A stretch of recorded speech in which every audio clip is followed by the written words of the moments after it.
Us ha ocorregut fer la Llinda 21 també per instal·lacions esportives? Bé, sí, la idea és entrar a tots els àmbits. Jo en aquest cas soc regidor d'Educació i també de Sostenibilitat, no? I per facilitar-ho i per proximitat a les directores hem començat amb els equipaments educatius. Però sí, sens dubte, els usuaris dels equipaments esportius són grans consumidors, no? I aquesta gota malaria i aquesta adequació tècnica s'ha d'anar fent. Ara, aquest mandat farem totes les escoles de la gent de 21+, que són gairebé 40, una licitació molt important. El previsible seria continuar llavors en altres. També hem fet els centres cívics. Els centres cívics també vam fer-ho, a més implicant les entitats, i aquí es va aconseguir una reducció del 7% en una campanya. Perdó,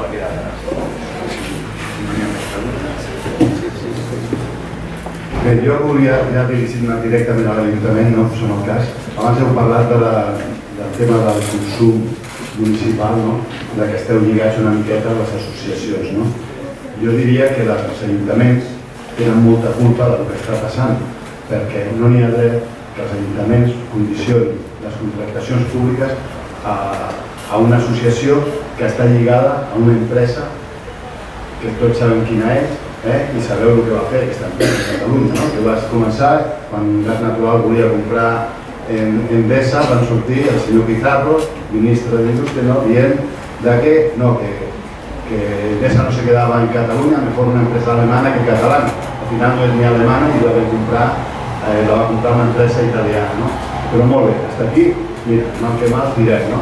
Però resulta que quan volem entrar les empreses a l'ACM, posem el cas, a voler participar en les contractacions públiques d'allà, tot i sent més barat, jo he tingut factures d'ajuntaments, d'amics, de diversos ajuntaments on hem estat fent distribució i tal, i resulta que tot i sent més baratos, hem anat allà i hem dit, no, és que això té que anar per la subhasta, té que anar per l'ACM.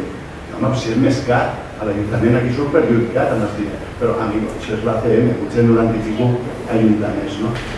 Les empreses, una de les partides que diuen la contractació pública, en les condicions és que tu tens que tenir algun consum equivalent al total que tenen aquests ajuntaments. Quan les empreses que estem en creixement és impossible. Com pots agafar? O te diuen que tens que tenir una antiguitat de 15 anys. Home, si acabes de començar, com pots sortir endavant? O sigui, això és impossible. Llavors, a l'Ajuntament som corresponsals d'aquesta falta d'ètica en poder contractar, a donar opció a que les altres empreses puguem entrar. O sigui, demanen unes quantitats enormes, quan no és necessari. Perquè, anem a veure, a mi que em diguin que per fer una construcció necessita buscar una empresa que tingui una solvència enorme, d'equivalent al valor d'aquella obra, doncs ho entendria perquè no deixi penjada l'obra. Però en el tema dels serveis d'energia que es paguen a posteriori, suposant que aquell servei no te'l doni aquesta empresa comercialitzadora que tu puguis agafar, escolta, no pagar-li, ho hem arreglat, tires enrere i sense llum no quedaràs mai, perquè vindrà la distribuïdora i seguirà donant aquest servei i busquis una altra comercialitzadora. Jo per això demanaria i Sabadell, de la part que us correspon, que intenteu salvar aquest estret de l'ACM. No pot ser que Endesa sigui la venedora de tot. Després en els contractes et diuen que té que ser ecològica quan tothom sap que el país produeix entre un 20 i un 22% d'energia renovable.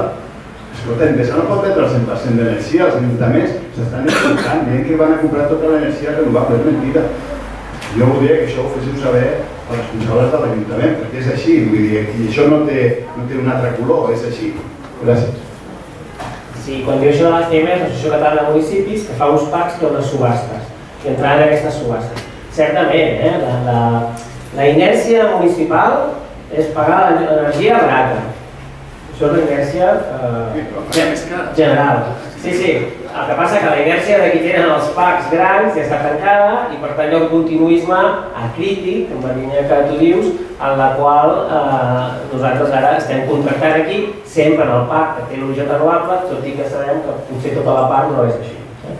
A veure, per una banda, nosaltres a la línia de Barcelona, un municipi aquí petit, no millor sortir d'aquest circuit, amb distribuïdores pròpies i tenir la musculatura. En aquest sentit estem lluny d'aquest escenari, lluny a nivell tècnic, de la potència tècnica que necessitem per preparar això, però sens dubte el repte és sortir d'aquest circuit doncs, amb mecanismes alternatius com estan fent alguns municipis, però ara estem atrapats, diguéssim, en aquestes parts de subhasta, en la qual repeteixo, amb la macro d'un ajuntament, en el macro d'un ajuntament, malgrat la quantitat de problemes vinculades a manteniments i contractacions, aquest tema a vegades queda minimitzat. Tanmateix, tot així, compartim que és rellevant i que cal abordar-lo.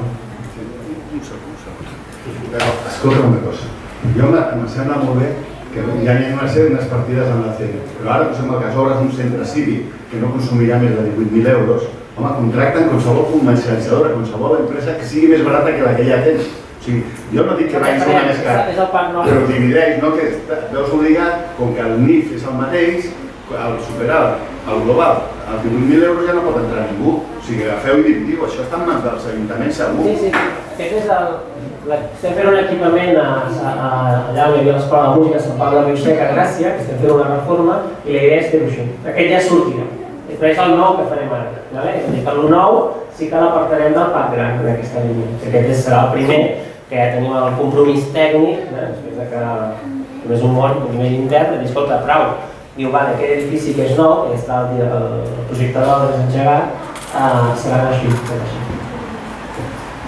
Sí, jo volia demanar si podries concretar una mica totes les línies d'ajuts, subvencions, bonificacions que teniu a particulars o entitats, tant en la línia d'autoproducció com fins i tot també l'energia tèrmica solar, que sé que n'hi ha i com que hi ha hagut canvis, si els podries concretar una miqueta, perquè penso que són importants i són poc coneguts. Doncs el puc concretar poc, perquè això està en un altre departament que no porto jo directament. El Sebastià sí que vas fer tu la delegació i si vols explicar una mica les que vau fer. Sí, bueno, us explico ràpidament. Tothom que volia posar-se plaques solars fotovoltaiques aquí al municipi havien d'obtenir una llicència que requeria uns costos importants, no solament econòmics sinó burocràtics, perquè ens demanaven una memòria tècnica, uns projectes, etcètera, que feia molt i feia impossible això. No obstant, alguna gent ho va fer. A partir d'aquest any, aquesta llicència ja no és exigible, sinó simplement amb un assabentat, amb un comunicat que per part del que es vulgui posar aquesta instal·lació és suficient. És comunicar-ho a l'Ajuntament. I al dia següent, les famílies o els domicilis que vulguin ja poden posar-se les instal·lacions. Sí, també, evidentment, l'ajuda que dona és també un descompte del 50% de l'IBI durant 5 anys. Tothom que tingui una instal·lació fotovoltaica al sostre de casa té una ajuda que l'Ajuntament, en aquest cas, en l'IBI, el 50% durant 5 anys, que està molt bé. L'Ajuntament crec que no ho posarà més. I les comunitats de propietaris? Les comunitats de propietaris també es pot fer per als consums col·lectius. Això seria un bon tema i fins i tot aquí tenim un company que ho estan treballant en la seva comunitat de veïns, ell és president també de la seva comunitat, ho estan treballant i sembla ser que sí que ho tiraran endavant, sobretot per al il·luminat d'emergència, els pàrquings, els llums de l'ascensor, aquestes despeses comunitàries, doncs sí que és factible fer aquest tipus d'instal·lacions. I també tenen ajudes dels ajuntaments? Els permisos són gratuïts, sí. Ja, però no descompta allò de l'IBI, no? Sí, igual. Repercuteix en la part personal, no? El 50% de l'IBI durant 5 anys estava. Terrassa no ho té i ho volem posar al darrer com a seguint-nos a vostè exemple. A nivell particular, a les comunitats de propietaris, si teniu el permís de tota la comunitat també ho podeu fer. O sigui, si teniu una taulada i un veí que vol posar i preguntar a la comunitat, si la comunitat li dona el permís, que és el que jo faré ara dilluns, posaré a casa meva, però és una comunitat, és un pis. Vale. Pots aprofitar la teulada per una cosa particular. La teulada és comunitària. Si tu tens el permís de tots els veïns, és absurd si la teulada es pot aprofitar per dos, per un, per els que sigui, doncs es pot fer.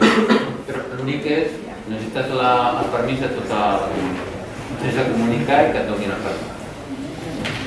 Tot l'altre tema és el repte de la transició al cotxe elèctric, tots els temes fiscals, aquí també estem al màxim de reducció que es pot pels cotxes elèctrics i també tot el tema que estem abordant de com adequar la ciutat als punts de càrrega. Això serà un debat de totes les ciutats del país, que serà un tema també molt important. En quin model, com seran les benzineres de cotxes elèctrics, si han de ser gratuït o no, que un dia que hi molts cotxes elèctrics, si es fan convenis amb les grans distribuïdores, i crec que els professionals del sector seria un tema que també a la que podeu d'abordar, perquè els ajuntaments ens trobarem la necessitat d'arribar a acords sobre aquest tema, i aquest tema encara està verge, i per tant sí que seria un nínxol de negoci, com es diu això, un espai de negoci interessant en el qual les ciutats també han d'abordar.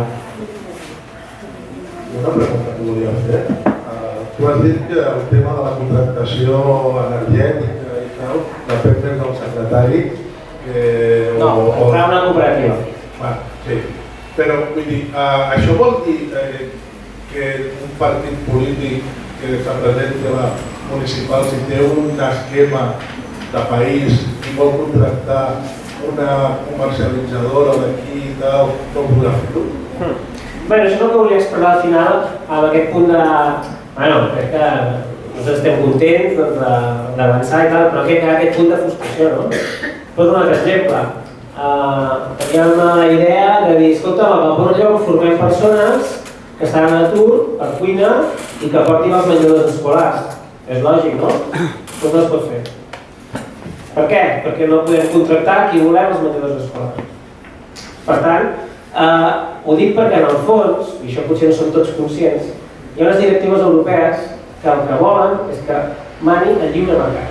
I per tant, quan tu intervens per trencar el lliure mercat, no trobes la manera. Llavors ens estem menjant molts gripaus d'aquests perquè la normativa no ens ho permet, perquè el que està pensat és que les grans distribuïdores que han estat sempre continuïn subministrant energia, que les grans empreses de servei de menjador continuïn servint les grans empreses de menjador, els serveis de menjador. I per tant, sortir-se d'aquest guió té obstacles legals i crea frustració.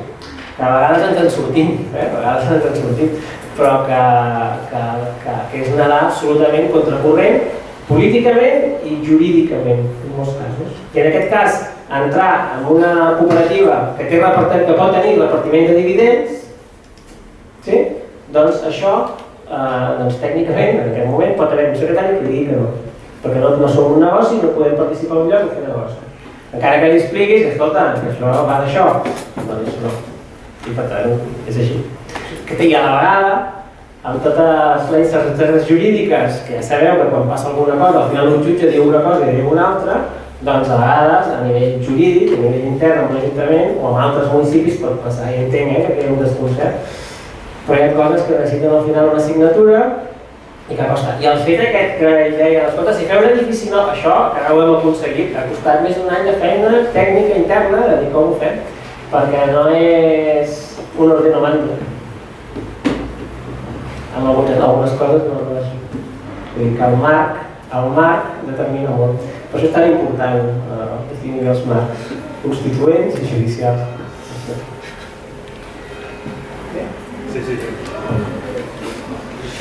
Sí? Doncs... Gràcies al Joan Berlanga, que és el regidor de l'Ajuntament.